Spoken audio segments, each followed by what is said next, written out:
Esse é o estudo diário do Tânia para a data de 14 de Kislev.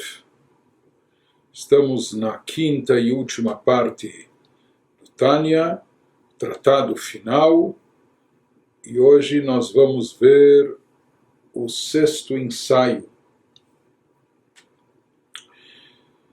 E esse ensaio o Alter Rebbe ele inicia com uma passagem talmúdica trazida pelos nossos sábios, na qual nós vemos que o rei Davi é repreendido por Deus. Nós encontramos um versículo no Teilim, nos Salmos 119, no qual o rei Davi afirma: Zmirot hayu li chukecha beveit megurai. O rei Davi fala que Chukecha, Deus, os teus estatutos se constituíram para mim em cânticos. Em outras palavras, eles me alegravam, eles me traziam esperança, me enchiam de entusiasmo. Mirota yuli Chukecha, a ponto que eu cantava, cantarolava, quando estudava os teus estatutos. Em outras palavras, quando eu estudava a Torá, os estatutos da Torá, que são as mitzvot, os preceitos, conforme constam, aparecem na Torá. Davi HaMelech dizia: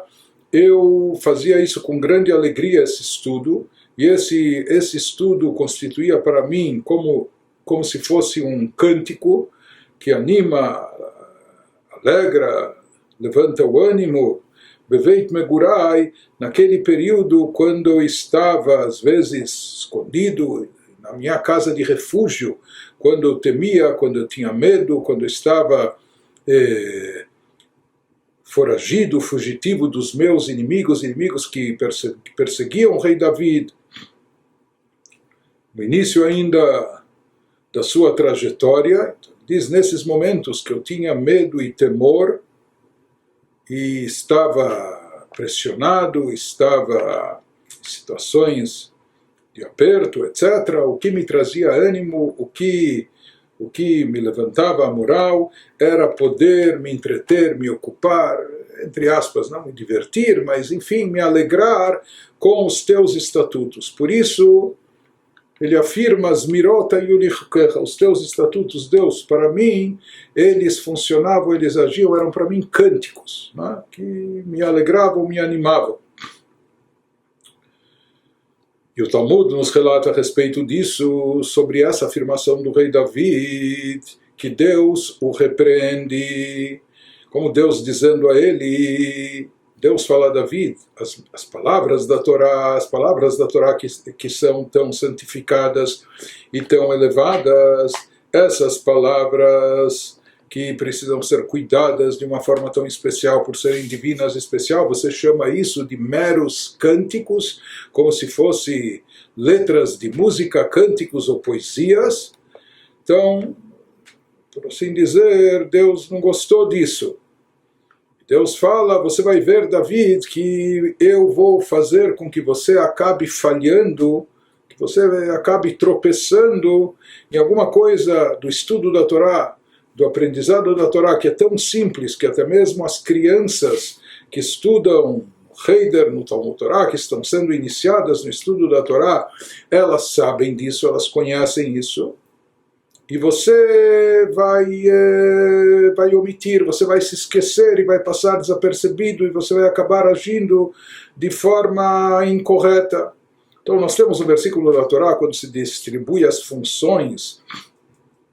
das famílias de Levi no seu serviço no santuário, em torno do tabernáculo. Então aquela família da qual inclusive era oriunda a família de Moshe, Aaron, Miriam, que eram os filhos de Kehat.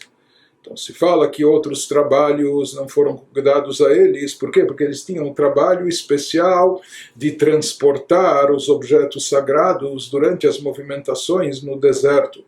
E a respeito da arca sagrada, que era o objeto mais sagrado que nós tínhamos, a arca sagrada que permanecia naquele local especial, Santo dos Santos, que só o Kohen Gadol, o sumo sacerdote, tinha acesso a esse local, e apenas no dia de Yom Kippur, quando essa arca era transportada. Então estipula a Torá, isso é um versículo explícito na Torá, Avodat HaKodesh Alehem, esse trabalho sagrado recaía sobre os Levim, especificamente sobre a família de Kehat entre os Levim, e Bakatef e Sal, quando eles transportavam a arca sagrada, eles tinham que transportar, haviam como cabos, não é? Dois cabos, mas que eram muito extensos e compridos, que eles cobriam toda a extensão e mais da arca sagrada para possibilitar o seu transporte. Então, esses cabos, eles tinham que ser colocados sobre os ombros dos levitas que transportavam a arca sagrada, e dessa maneira, ou seja, eles não iam carregar a arca como se fosse uma mala, como se fosse uma alça, não é, carregando embaixo, mas sim colocando sobre os seus ombros, assim especifica a Torá. Essa é a lei, a mitzvah na Torá. Por isso, enquanto outros objetos sagrados eram colocados sobre carroças especiais que foram preparadas para essa finalidade de transporte dos objetos do santuário, do tabernáculo, durante as jornadas no deserto, porém, esse objeto mais sagrado, o Aron HaKodesh, ele tinha que ser transportado, ele tinha que ser carregado em mãos, e não apenas em mãos, mas colocado numa altura próxima à cabeça, sobre os ombros, que essa era a forma respeitosa de transportar esse objeto de santidade máxima, que era a arca que continha as tábuas da lei, que continha o Sefer Torah manuscrito pelo punho de Moshe, etc. Se diz que séculos depois que essa mitzvah foi prescrevida, enquanto ainda não tínhamos o Beit HaMikdash, porque ele só foi construído na época do rei Salomão, mas na época do seu pai, o rei David, quando haviam locais intermediários onde o santuário foi estabelecido de forma provisória, isso na verdade durou praticamente 4 séculos, até ser indicado por Deus o lugar definitivo, a morada definitiva, que seria Jerusalém, onde lá foi construído no Monte Moriá o Beit HaMikdash, o templo sagrado. Mas nos conta a escritura que quando David HaMelech transportou o Aron HaKodesh de um lugar para outro, introduzindo a sua colocação num novo local, então deu esse branco em David de fato, e ele omitiu, ele esqueceu essa lei, e essa arca sagrada acabou sendo transportada sobre uma carroça, uma carruagem, uma carroça adornada, enfeitada, mas isso contraria esse preceito, esse versículo explícito na Torá, que deve ser transportado sim sobre os ombros e não sobre um veículo, no caso essas carroças, etc. E de acordo com o Talmud se fala que essa omissão, esse esquecimento por parte do rei David ocorreu, e isso acaba também acarretando consequências, não é? Isso acaba desencadeando situações desagradáveis nessa inauguração desse novo local onde foi colocado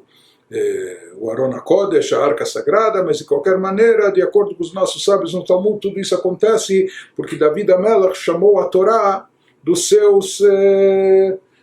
cânticos. Sobre isso, ele nos diz que Deus afirma, fala a ele, David, Zmirot Karit Lehud, David, você chama as minhas palavras de Torá, você chama as palavras sagradas da Torá de cânticos ou apenas cânticos? E aqui nesse ensaio o Alter Rebbe vai nos explicar de uma forma profunda e mística o que há de errado, que há de tão errado nisso que David HaMelech expunha o seu prazer e sua alegria em estudar a Torá, que as palavras da Torá para ele fluíam como se fossem cânticos. Por que isso lhe torna merecedor até de uma repreensão ou de uma punição? E qual é a associação, qual a ligação do tipo de castigo que David ele recebe, ou seja, que ele acaba se esquecendo de uma passagem explícita da Torá que até crianças conhecem, e isso ele comete essa omissão? Como isso está relacionado com esse fato de ele estar chamando a Torá de Zmirot, de cânticos? Qual a associação das duas coisas, cânticos com esquecimento, etc.? Começa a nos explicar o Alter Rebbe seguindo as suas palavras, Hine bezoar, consta assim no Zohar, na obra mestra da Kabbalah, Shivcha deoraita urenana. Na verdade, nós encontramos no próprio Zohar essa expressão, falando sobre o louvor da Torá e seu cântico. Ou seja, que o próprio Zohar nos fala que a Torá é como um hino e um cântico de elevação, de louvor para Deus. Ou seja, nós encontramos esse conceito. O próprio Zohar, aqui David é criticado por chamar a Torá de cânticos, mas nós encontramos no Zohar que existe esse conceito de Shivcha Deoraita, o louvor da Torá, que seria como Renaná, como um cântico de louvor a Deus. O que significa isso? Porque aqui não se trata só da alegria e prazer pessoal de David HaMelech ao estudar a Torá, mas o Zohar descreve a Torá como Renana, como algo, como um cântico de louvor a Deus. E aqui é necessário entender, nos fala o Alter Rebbe, o que há de louvor nisso, por que a Torá representa um cântico de louvor, afinal de contas, o que nós encontramos na Torá? Leis, mitzvot, isso é permitido, isso é proibido, isso é puro, isso é impuro, e assim por diante. Esse é absolvido, o outro foi condenado. Portanto, no que consiste aqui o louvor a Deus, quando nós estudamos de assuntos que nós estudamos assuntos ou temas que vêm nos delinear quais são as leis, o que é permitido e o que é proibido, que isso é boa parte do conteúdo essencial da Torá, nos transmitir as mitzvot. Pergunta no que consiste esse saber do que é permitido, proibido, etc. Isso se constitui num louvor a Deus? Qual o significado dessas palavras do Zohar? Nos pergunta o Rav Shneur Zalman. Hine, e ele começa a nos explicar, dizendo, Hine wal derech ma gadlu ma'asecha Hashem me'od amku machshevotecha. Ele nos traz um versículo nos Salmos 92, no qual o salmista exclama a Deus, ma gadlu ma'asecha, como são grandiosas as tuas obras, como são grandiosos os teus atos, o ato da criação, o ato da manutenção do mundo e universo. Então, Magadu Masech Hashem, como são grandes, grandiosos os teus atos, Deus. Meodam kumachshevotecha, muito profundos são os teus pensamentos. Essa é a tradução literal desse versículo nos Salmos. Aqui o Alter Rebbe nos traz uma questão, uma pergunta, aparentemente, o que vem antes? O pensamento ou a ação? Pensamento, a pessoa pensa, planeja, pensa no que quer fazer ou no que vai fazer e depois ela realiza. Então, ele pergunta, de certa forma, por que está escrito aqui no versículo em ordem inversa. Primeiro, Deus é louvado, Magadlu Ma'aseh Hashem, Deus, como são grandiosos os teus atos, as tuas ações. Depois ele diz como são profundos os teus pensamentos, mas aparentemente essa ordem está invertida. Começa a nos explicar o sentido disso. De acordo com a explicação mais profunda desse versículo, nós vamos entender no contexto esse efeito e atuação da Torá sobre o mundo e o universo. Ele nos diz que, na realidade, o versículo quer nos transmitir a ideia que disso que a gente percebe, Shegadlu Ma'asecha, como são grandes, grandiosos os teus atos, Deus, ou seja, que Deus criou inúmeros mundos, universos, diversos planos e dimensões espirituais e também o nosso físico material. Então, a partir de toda essa grandiosidade da criação, disso nós podemos inferir, disso nós podemos concluir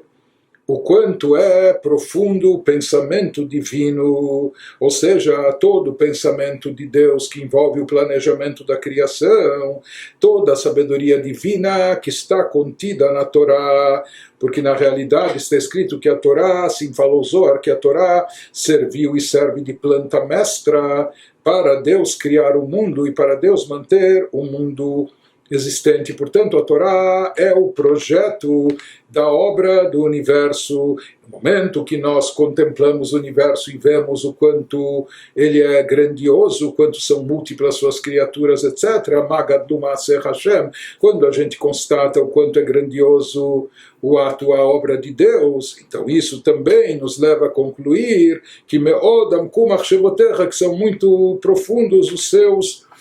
seus pensamentos, o planejamento divino, aquilo que levou e conduziu a essa obra. Continua o Alter Rebbe nos explicando que Hinei Nodá, pois é sabido Shekol Haolamot Elyonim Vetachtonim. E aqui, como nós falamos, o que se refere, como é profundo o teu pensamento, o pensamento divino, o propósito de Deus na criação, onde nós encontramos esse propósito, onde está expresso esse pensamento original de Deus, que levou a toda a obra da criação na Torá. Como falamos que a Torá é a planta mestra do universo, portanto, quando o versículo fala Deus, como é profundo o teu pensamento, o pensamento que consta na Torá. Como entender isso, essa correlação da Torá com o mundo e o universo? Ele nos fala que é sabido nos livros místicos Shekol Haolamot Elyonim Vetachtonim, que todos os universos superiores e inferiores Tluim Bedikduk Mitzvah Achat, todos eles dependem a manutenção desses universos, a vida e a existência, seja dos universos espirituais, seja do nosso universo inferior, físico e material, tudo isso depende do cumprimento meticuloso, detalhado de uma única mitzvah, de uma simples mitzvah. Ou seja, a Torá, ela contém dentro de si as mitzvot, os preceitos divinos, e esses preceitos divinos são a fonte de energia, são aquilo que atrai a energia vital para o mundo e o universo, é aquilo que atrai a luz divina que vai dar vida e existência para todas as criaturas. Conforme explicados nos livros sagrados, essa energia só é atraída, essa luz vital divina só é trazida para o universo, possibilitando a sua existência, a sua manutenção, somente quando as mitzvot são cumpridas, quando elas são cumpridas da forma correta, da forma adequada. Isso às vezes envolve detalhes meticulosos, às vezes isso envolve minúcias bem específicas, mas somente quando esses detalhes e minúcias são preenchidos e então a mitzvah é cumprida de forma adequada, apenas então é atraída e desencadeada essa energia vital para o mundo, para o universo. Em outras palavras, ele vai nos dizer que a existência de todos os mundos, a sustentação de todas as criaturas depende da Torá, depende do cumprimento da Torá, da prática das mitzvot de forma detalhada. Ele nos especifica dando exemplos, Derech Mashal, tomando como exemplo, Ima Korban Kasher, se uma oferenda trazida no templo, quando lá eram trazidos no Beit HaMikdash, no templo sagrado, sacrifícios, oferendas animais, se essa oferenda é kasher, significa que ela foi trazida de um animal apropriado, que é um animal kasher, um animal puro, sem defeito, etc. Se a oferenda foi trazida, foi ofertada de forma adequada, nascei Yichud Elyon. Isso provoca uma unificação superior, isso significa que se desencadeia um efeito no qual se provoca uma fusão entre as sefirot, entre os atributos divinos, fazendo com que os atributos superiores façam fluir energia vital divina para os atributos inferiores que são encarregados de redistribuir essa energia, essa força vital para o universo e suas criaturas. Então, quando a oferenda foi trazida de forma adequada, se a oferenda era kasher, o korban era kasher, então se provoca essa fusão, essa união entre a sefirot, que vai desencadear esse fluxo divino adicional extra para o mundo, para as criaturas. Ve'olim kol ha'olamot lekabel chayutam veshifam, e isso provoca uma elevação não só na pessoa que traz a oferenda, mas isso desencadeia um efeito cósmico que atinge todo o mundo, não só o mundo físico, mas também as dimensões espirituais. E essa mitzvah que é realizada aqui embaixo, quando de forma apropriada, conforme prescrito na Torá, com suas regras, detalhes e minúcias, quando isso é feito da forma correta, isso provoca uma elevação em todos os mundos, em todos os planos, uma elevação do nosso mundo físico terrestre e também dos planos espirituais, que isso faz com que eles se elevem, se tornando aptos e propícios para receber e captar mais vitalidade, um fluxo de energia vital divina adicional. Isso quando é feito da forma correta. Veim shiná, porém, se na hora da oferenda, por exemplo, a pessoa modificou, ela não seguiu à risca as instruções da Torá, o que está especificado nas halachot, se ele fez qualquer mudança, por exemplo, Shekibel Adam Bismolo Derech Mashal, os Kohanim, os sacerdotes que eram encarregados dos rituais no templo e que eles conduziam as oferendas, eles tinham, depois do abate do animal, eles tinham que receber, captar o sangue que saía do animal após o abate. Isso eles tinham que fazer segurando um recipiente específico para essa finalidade, onde lá esse sangue era recolhido para depois ser jogado sobre o altar. E esse recipiente precisava ser segurado, assim estipula a Torá, com a mão direita.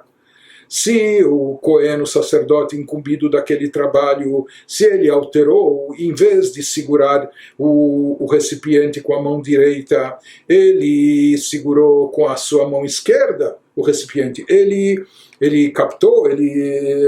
o sangue do animal depois do abate, etc., mas foi com o recipiente indicado para isso, porém ele segurou com a mão esquerda. Isso já invalida o serviço, a oferenda, ou Shelobikli Sharet Kasher, ou que ele se utilizou de um outro recipiente, não do recipiente apropriado para receber o sangue do animal após o abate. Ele se utilizou de um outro recipiente, um recipiente comum, mas que não era o recipiente utilizado no templo. Ou Shaita Hatzitza, ou que havia alguma interferência entre a sua mão e o contato com o recipiente que recebe o sangue, etc., que aqui tem que haver um contato direto. Se ele estava vestindo luvas, ou se o recipiente estava embalado com um pano ou qualquer outra coisa, não havia um contato direto entre a pele, entre a própria mão do Cohen e o objeto. Isso é considerado uma hatzitza, uma interferência. Isso já invalida toda a oferenda, todo o processo da oferenda. Então, o que isso significa? Não apenas que a oferenda não foi kasher, não foi adequada, e a pessoa que traz a oferenda pelo motivo que ele trazia tem que trazer outra, mas quando a gente fala que aqui embaixo a oferenda não foi aceita, isso significa, em termos místicos, no efeito cósmico, Azai nidbatla aliot olamot vechayutam veshifam, se diz que toda aquela elevação dos mundos, dos universos que poderia ter sido causada e deveria ter sido causada através dessa mitzvah, através da oferenda desse sacrifício, todas essas elevações de todos os campos espirituais e material de todos os mundos, isso foi suspenso, foi anulado e cancelado, e toda aquela vitalidade e fluxo de energia que iriam obter e captar da fonte da vida, que é a luz infinita de Deus, isso também deixa de ocorrer. Ele nos traz um outro exemplo de uma outra mitzvah, uma mitzvah que vigora hoje em dia, Vechen bitfilin ksherot, a mesma coisa sobre a mitzvah de colocação de tfilin, dos filactérios. Se os tfilin são kasher, foram escritos da forma adequada, estão nas caixinhas de couro da forma adequada, estão cercados pelas tiras de couro da forma apropriada e assim por diante, diz, assim está escrito nos livros místicos, que quando nós colocamos tefilin, quando o tefilin está kasher aqui embaixo, então misticamente isso provoca também um efeito espiritual elevadíssimo. Isso causa, em termos místicos, um efeito espiritual que mitgalim mochim elionim dezun. Nesse momento, através dos tefilins, isso faz com que se revelem novas influências que vêm de um nível superior, um nível chamado mochin, aquilo que vem, por assim chamar, aquilo que é chamado como do cérebro, uma emanação que vem das sefirot intelectuais de um nível superior, que elas se revelam dentro de Zun. Zun seriam as sefirot de Zá e Malchut, as sefirot mais de contexto, por assim dizer, ou chamar emocional, as 6 sefirot, Chesed, Gvura, Tiferet, Netzach, Hod Yesod, que isso seria como o lado masculino em contraste com o lado feminino, que é associado com a sefirah de Malchut. Essas sefirot são as incumbidas de redistribuir a luz divina, fluxo de vitalidade, a energia divina para as criaturas abaixo, até chegar até nós. Então, no momento que a pessoa coloca o tefilim da forma apropriada, está escrito que se revela um mochin, uma energia mais elevada proveniente do chamado cérebro superior, que isso é derivado para a sefirot abaixo delas. Shem Mekor HaChaim Lechol Olamot, que essas sefirot, por sua vez, são a fonte de vitalidade e de existência de todos os mundos. Portanto, essa revelação adicional atrai uma cota maior de energia divina para os mundos dos universos. Isso se materializa aqui para nós, se concretiza em forma de bênçãos, de prosperidade, de saúde, de sucesso, etc. Porém, mesmo na mitzvah do tefilin, o bedigduk echad nifsalin, com uma minúcia, com algum detalhe, esses tefilins podem ser considerados inadequados e inválidos se uma letra no tefilin não está escrita de forma apropriada, ou se uma letra se apagou um pouco, ou se 2 letras se tocaram e encostaram, ou se a caixa do tefilin, em vez de estar perfeitamente quadriculada, se ela se arredondou em alguma ponta, e assim por diante, com um pequeno ou mero detalhe, o tefilin pode ficar já inválido. Isso significa não só que a mitzvah aqui embaixo não está sendo cumprida, mas que esse efeito global, que esse efeito transcendental não está sendo realizado, mistalkina mochin, que aquela influência superior, aquele fluxo de energia que vem dos níveis superiores, ele não vai baixar, ele não vai ser atraído para os níveis inferiores, possibilitando a sua chegada no nosso mundo. Da mesma forma, diz o Alter Rebbe, o mesmo se aplica a essas minúcias e detalhes que nós encontramos também em vários aspectos nas mitzvot proibitivas, quando é proibido e por que é proibido, de que forma seguindo essas especificações e detalhes, etc. Por isso ele nos diz, quando a gente associa e relaciona tudo isso, sabendo que as mitzvot, cumprimento das mitzvot, preenchimento da vontade divina, é isso a razão de ser do mundo e do universo, é isso que atrai vitalidade para o mundo, é isso que atrai energia divina para iluminar o nosso mundo. Esse é o fluxo que vem de Deus, etc., trazido pelas mitzvot. Mas isso só ocorre, só funciona quando as mitzvot são cumpridas nos seus mínimos detalhes. Por isso ele diz, quando a pessoa vai refletir sobre isso, quando uma pessoa, por um lado, primeiramente refletir na grandeza do universo, na multiplicidade das suas criaturas, quando a pessoa constatar e perceber o quão grandioso é a obra de Deus, o quão grandiosa ela é, os atos de Deus da criação, uma multiplicidade de mundos, de campos universais que existem, com todas as suas hostes, desde as hostes celestiais, criaturas celestiais, anjos, almas, sefirot, etc., até no nosso mundo físico, com suas inúmeras criaturas de todos os reinos. Mas, por outro lado, quando a pessoa souber qual é a fonte de vida e existência de tudo isso e de cada um desses seres e criaturas, que isso é derivado, a sua energia vital vem através da Torá e do cumprimento das mitzvot. E quando a pessoa se conscientizar e perceber como tudo isso se anula e se cancela totalmente, de forma absoluta, toda a criação, todos os universos, todas as criaturas e seres, tudo isso é anulado, nulificado, tem uma dependência total e completa, legabei digduk echad midigdukei Torah, em relação a um mínimo detalhe e a uma pequena minúcia que existe na Torá. porque aquilo que para nós parece um mero detalhe, uma pequena minúcia, etc., na realidade, por trás de cada um desses detalhes, existe uma profunda sabedoria divina. Dentro de cada detalhe do cumprimento das mitzvot está presente o profundo pensamento de Deus, o pensamento supremo de Deus e sua abençoada sabedoria, que ele e sua sabedoria são uma coisa só. Por isso, nos diz o Alter Rebbe, por mais que para nós esses detalhes pareçam às vezes não tão significativos, etc., mas isso é na nossa parca visão de simples mortais que a gente não enxerga a profundidade de tudo, mas na realidade por trás de cada um desses detalhes e minúcias presentes nas mitzvot expressas na Torá, existe um pensamento divino sagrado,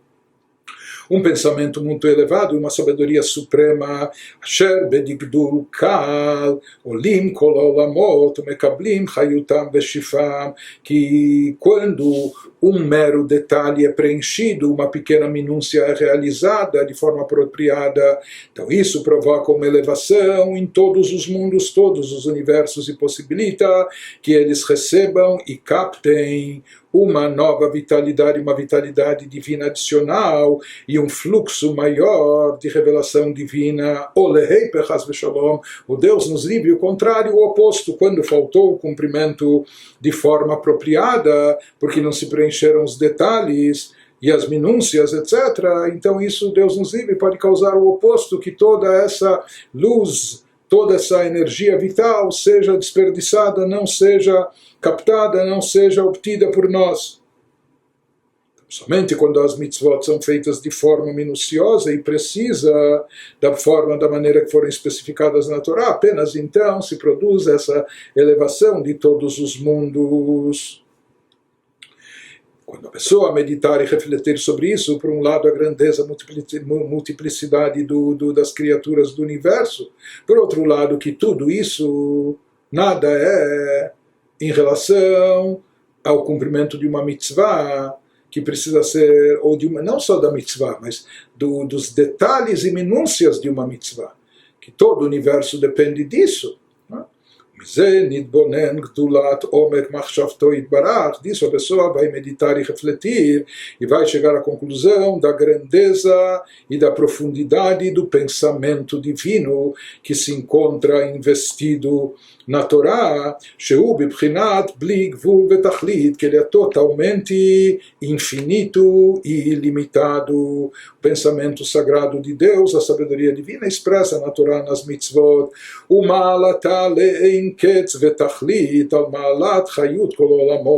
por isso também se diz que a superioridade da Torá é algo infinitamente maior, sem comparação, sem limite, em relação a toda a grandiosidade da vida do universo, da vitalidade de todas as criaturas, com toda a grandeza do mundo do universo, com toda a grandiosidade das criaturas, mas comparados com a Torá, que de onde é derivada a sua vitalidade, a sua existência, a energia vital divina, então nada o representam.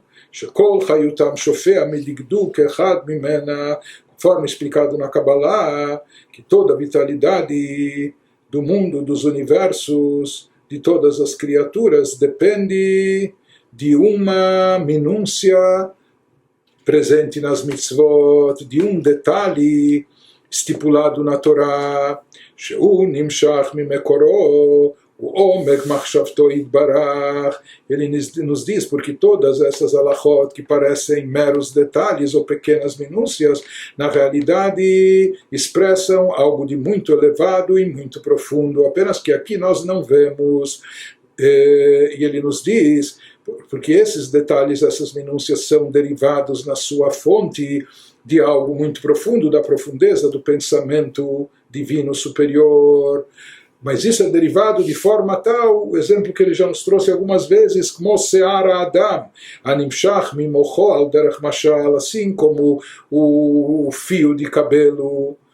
da pessoa que é derivado da cabeça, ele sai da cabeça, derivado até do próprio cérebro. Mas o cérebro, nós sabemos que ele é totalmente vital, essencial, etc. Né?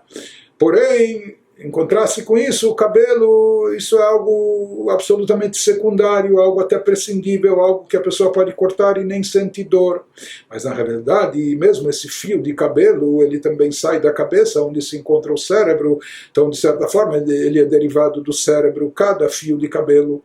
Os inúmeros fios de cabelos que temos, por mais que aqui parecem meros fios de cabelo, mas na realidade, na sua fonte e origem, eles vêm não só da cabeça, mas estão de uma forma ou de outra ligados até o cérebro, que provoca, que traz o seu crescimento. Da mesma maneira, ele nos diz que assim como os fios do cabelo, eles são derivados do cérebro, al-darach mashal, tomando isso como exemplo, nós vamos entender também que todas as inúmeras alachot, por mais que para nós parecem como meros fios de cabelo, parecem coisas muito simples, minúcias, detalhes, etc., mas na realidade, na sua fonte e origem, assim como o cabelo vem e sai do cérebro, seu crescimento, etc., da mesma maneira, todas essas alachot, elas são derivadas do pensamento e da sabedoria divina, o que nos dá me'atikunim ve'idraraba, conforme trazido isso também nos adendos do Zohar. Portanto, ele nos fala que todas essas minúcias ou detalhes que para nós parecem simples, etc., na realidade, na fonte e origem, são todos derivados da sabedoria divina. E esse é o significado do versículo que ele se propôs a nos explicar. Magadlu Ma'aseh Hashem, Deus, como é grandiosa a tua obra, tuas ações. Nos fala que primeiro a pessoa, nessa ordem, o versículo se apresenta, porque primeiro a pessoa medita e reflete sobre a grandiosidade da obra de Deus, a multiplicidade das criaturas e assim por diante. Disso ele entende o quão grande e profundo é o projeto que gerou tudo isso, o pensamento que está por trás disso, onde se encontra esse pensamento, onde está esse projeto na Torá, uma vez que todos os mundos e universos, com tudo que eles contêm, com todas as suas criaturas, eles estão completamente anulados, pois eles são totalmente dependentes dessa energia que é atraída e obtida através da Torá, portanto, eles estão completamente nulificados, anulados, em relação a um mero detalhe ou uma simples minúcia que se encontra na Torá, expressando as mitzvot. Que isso seria como apenas um fio de cabelo, né, da Torá, apenas um aspecto aparentemente simplório, um detalhe simples, mas todos os mundos e universos estão anulados e condicionados a esses detalhes aparentemente simples que constam na Torá, essas pequenas minúcias. Por isso ele nos diz, nisso consistiu aquela alegria de David Amelech, o rei David, que ele afirmou isso nos Salmos, Magad Ma'aseh Hashem. Ele passou por esse processo, por essa meditação, por essa contemplação. Ele viu, por um lado, a grandiosidade do universo, mas ele viu ao mesmo tempo como é profundo o pensamento divino que se encontra na Torá, que gera toda a existência desse universo. E isso lhe causou aquela alegria de chamar a Torá de cântico. Nisso consistiu a alegria do rei David, que ele entoava cânticos, cantarolava, para alegrar o seu coração quando ele se dedicava à Torá, mesmo nos momentos de aperto, nos momentos de sofrimento. Em outras palavras, quando David Amelech estava pressionado pelos assuntos mundanos, cercado e ameaçado por inimigos, etc., nesses momentos de aperto que ele tinha até que se refugiar, fugir dos seus inimigos, então o que lhe dava alento, o que lhe alegrava, o que lhe dava esperança e ânimo era a Torá. Então ele se alegrava com a Torá. Por que ele se alegrava com a Torá? Porque a partir do estudo da Torá ele colocava as coisas numa devida proporção, ele sentia e percebia como o mundo inteiro, com tudo que ele contém, com tudo que acontece nesse mundo. Num primeiro momento pode nos causar dor ou sofrimento ou preocupação, mas na realidade, se você pensar bem a fundo, você vai ver que todo esse mundo não tem existência própria, é insignificante, nada significa em relação à Torá. porque toda a sua vitalidade, toda a sua existência é derivada de um mero detalhe, de uma pequena minúcia descrita na Torá. Então ele diz, com isso ele se acalmava e dizia, por que me preocupar e me atormentar, ou por que sofrer com os acontecimentos desse mundo, quando o mundo todo, esse mundo físico material e todas as suas circunstâncias, todos